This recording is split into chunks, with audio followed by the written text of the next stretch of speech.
We constantly think of life in this here and now, right? I mean, we might get 70, 80, maybe 90 years, maybe 100. I heard somebody 120 the other day. But anyway, and so it's hard when we live in this very finite time to think eternal, no beginning, no end.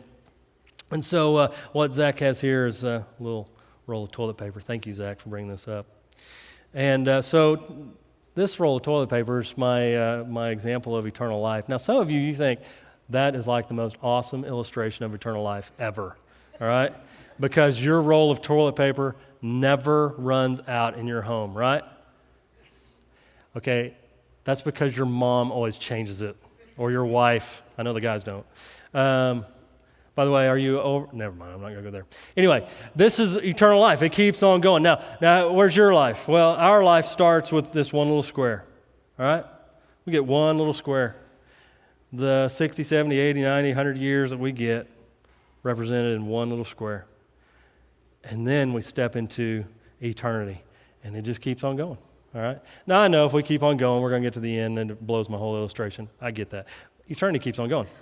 God keeps changing the role. Anyway, now, isn't it funny when we think about our life as this little square in comparison to all of this eternity?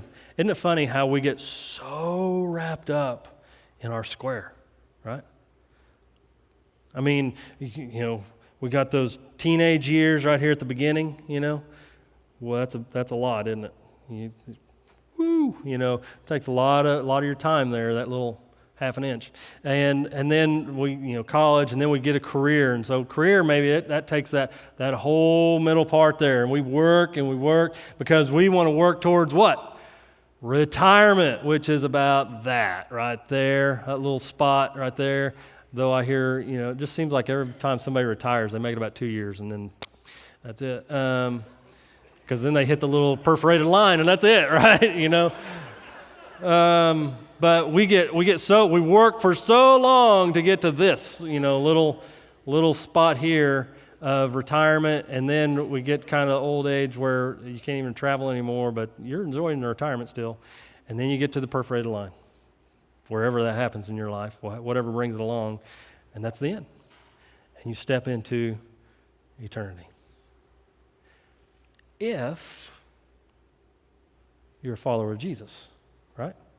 If somewhere along your square, along your little timeline here, in your 60 to 70 to 100 years, wherever you end up, somewhere you make a decision to follow Jesus, to receive his free gift of grace and step into that relationship and into the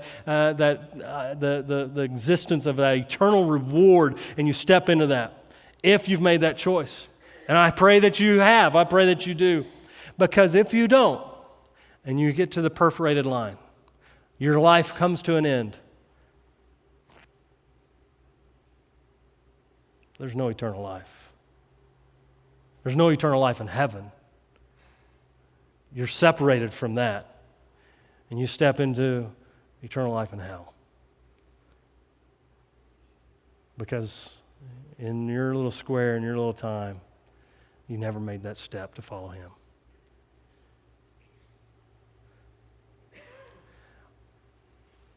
What are you doing with your square?